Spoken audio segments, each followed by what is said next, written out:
What's up guys, and welcome back to my channel. It's me again, RD. And for today's video, ayan, naglakad-lakad tayo. Tignan mo yung outfit. Ayan. So nag-jogging tayo, dumaan ako dito sa Dollar General. Ayan. Kasi bumili pa ako ng mga ibang ayan, kailangan ko. Ayan, sa banyo, sa kitchen. Ayan, mura lang dito, may mga $1. Kasi kailangan ko ng ayan, trash bin. Ano pa ba yung mga kailangan ko? Mga soap dish at saka air freshener kasi medyo kulog dun sa kwarto ko. I don't know kung dahil wala masyadong ventilation or ano. So wait lang. Masagasaan tayo. So nilakad ko lang to from apartment. Madali lang eh. Tapos like 10 minutes. Tapos nandito na yung aking work. Nandyan yan. Nandyan siya. Wait lang, tabi tayo dito kasi masagasaan tayo. So ito yung mga ibang establishment, may mga Mexican restaurant, State Farm, Happy China, ayan yung mga ganyan. Tapos tatawid tayo. Ayan, so ito yung area ko dito sa Georgia. Ayan, medyo ano siya, medyo walang masyadong tao dito. Ako lang. Ayan, so maglalakad tayo ngayon sa pabalik na ng apartment. Actually, di ba ako tapos mag-exercise? So naglakad-lakad muna ako dito para makabili ako ng mga essentials ko. Yan. So medyo maraming ano yung daan. Yan. It's Sunday today, so hindi masyadong marami yung mga dumadaan dito. Ayan. So pero syempre kahit hindi pa rin masyadong maraming sakyan, dito tayo sa gilid. Mahirap na. Yan. So mamaya pupunta pa ako sa gym para ipagpatuloy yung aking pag-exercise kasi kailangan natin magpalakas. Ayan. So ito yung daan ko. Ayan.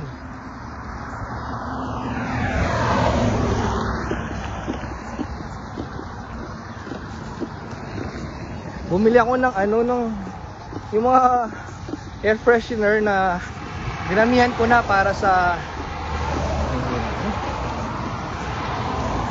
banyo, sa kwarto, yan, sa sala. Ay, dapat pala ako meron pa pala sa wala, okay na kahit wala sa kwarto, basta meron doon sa closet. Ayan, medyo kulog kasi doon sa closet, sa sala.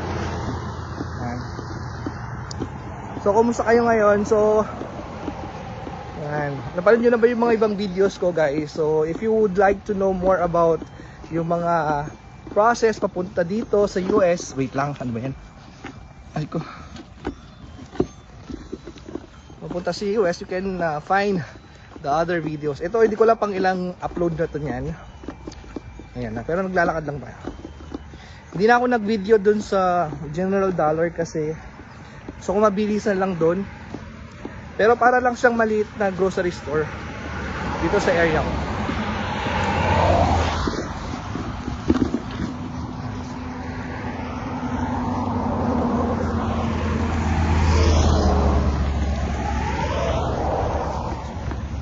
Tabi muna tayo.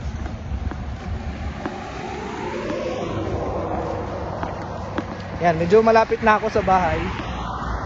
Ano mo? Ano dito? Hindi mainit pero ang itim ko na. Kasi hindi man ako papayong. Pero hindi kasi mainit dito eh. Parang nasa Baguio. Pero look, just kumikintab na ako.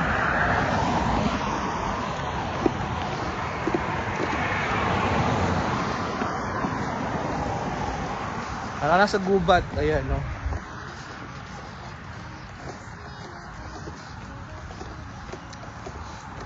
So sa mga nagpa-process pa rin ng mga documents nila, yung mga naghihintay ng interview, ng medical, ng mag-lift yung retrogression. Hintay lang kayo guys. Kasi ako more than 2 years ako naghintay. Pero yung NCLEX ko is 2008 pa. Imagine. So pero yung totoong proseso ko 2 years more than. So ayan, tsaga-tsaga lang. Actually hindi pa ako, by this time na i-upload ko to siguro, hindi pa ako nag-start mag-work kasi we're waiting for social security number. Ayan, kakatapos ko lang mag-settle ng aking bank account, ng apartment, mga insurance sa bahay, para sa utilities, mga online accounts. Medyo marami dito yun. So, di ba, lalakarin ko lang yung trabaho ko. So punta na doon. Malapit na ako sa bahay. So 5 minutes pa lang. So mula nung di ba, naglakad tayo doon, 5 minutes pa lang tong video na to. Baka hanggang doon sa bahay namin. Kung wala lang akong bitbit, pabilis lang to eh. Pero magpapalit muna ako kasi nangalay na ako, guys. Kasi meron pa dito oh. Ano. Tabi tayo. Shout out po. Mga kamag-anak ko dyan. To my friends.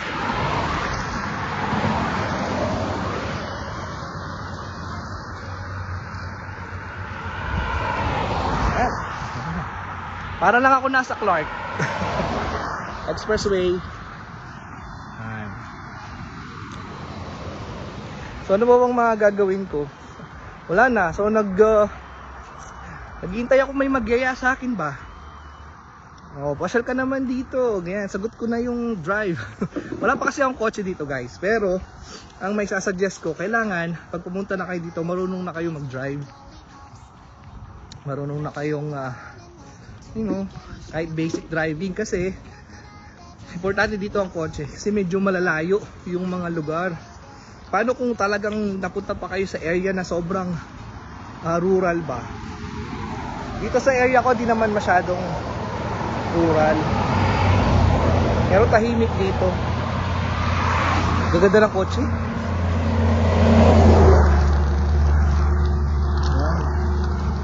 Yan siya na yung bibit tayo. Kapit na. Sige, 7 minutes pa lang tong video na to. So baka isang uploadan na lang to.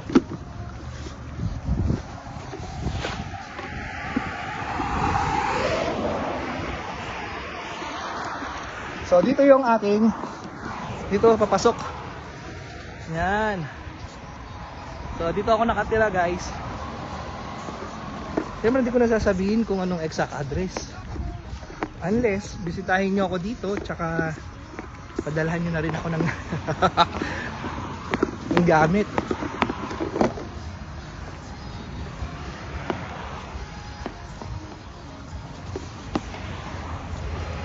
Ang weather dito ngayon ay summer, pero hindi kasing init sa atin. Tingnan mo, mainit niyan, tapos mangingitim na ako. Mag sunblock ba ako? Limutan ko mag sunblock.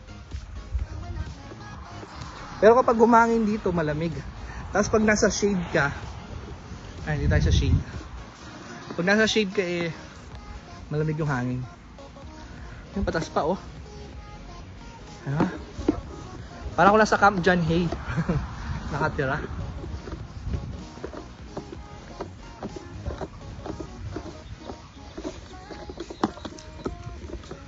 Ano pa ba? If you have some question, guys, you can comment down below. Mag-comment naman kayo. Yung mga nakatira dito sa Georgia, hello. May Pinoy ba dito? Wala pa ako nakikita ng Pinoy eh. Ito. Nasa pataas tayo kasi yun oh. Ano pa ako mag-exercise eh. Pagod na ako. Baba ko dito.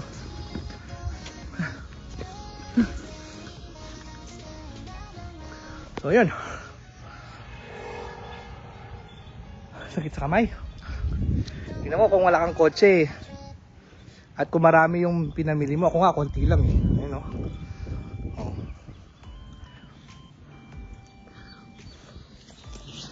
Okay, laban.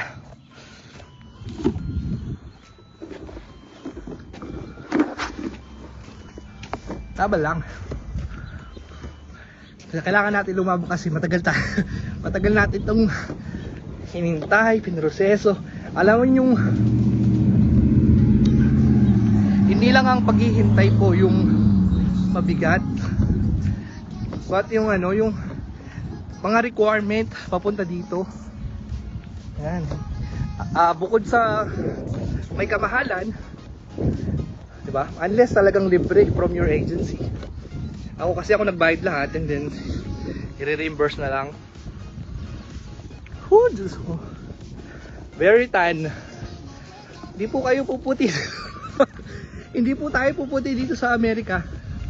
Yan. Anyway, okay lang naman. So, ganun yung kulay ko. Kulay tsokolate. Pawis na pawis. Pagod. Ayan. Kapag sa araw kumikintab ako.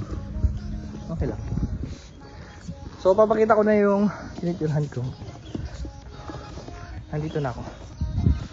Ayun siya. Diba? 11 minutes. So as I was saying,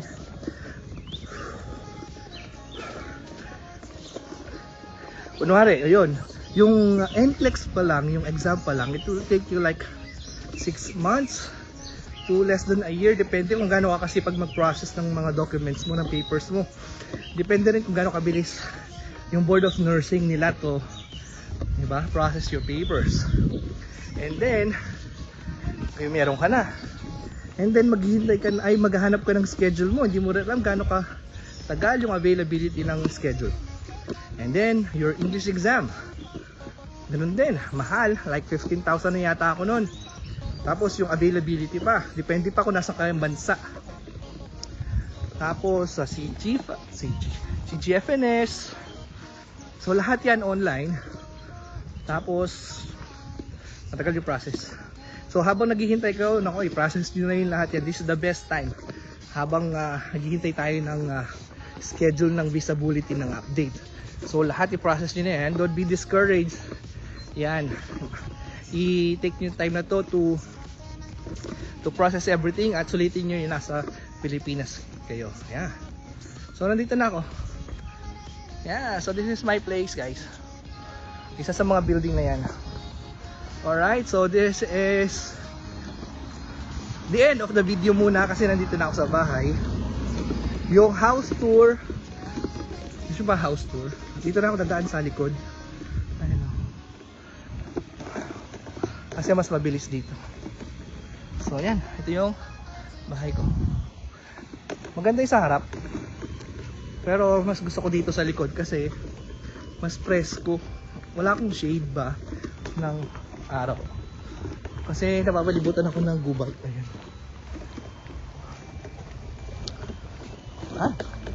So nandito na ako sa bahay ko. Ito yung pakita ko yung ito yung aking maganda sana yan kung merong table, diba? Chair, mag coffee dyan. Wala pa akong wala magdadala kasi wala akong kotse. So I'm here.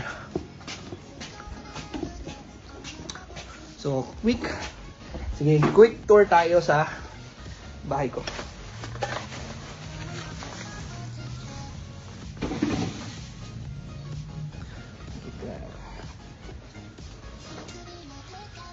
Okay.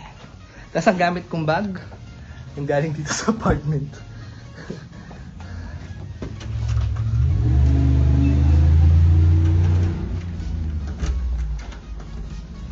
Alright.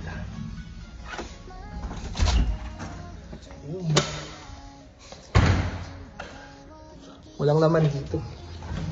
Kaya ako bumibili ng mga gamit para magkalaman. Are you ready? Tada! See? Oh. Anong gamit? Sabi sa inyo. And this is my kitchen. Ayun. Actually, naglalaba ako. Ayun. Anyway, that's it for now, and don't forget to like, share, and subscribe, guys. And if you want to know about me or learn how to come to know more about the process of coming here, so bilang nurses, bilang a nurse, don't forget to subscribe. Okay, docs? Yela, bye.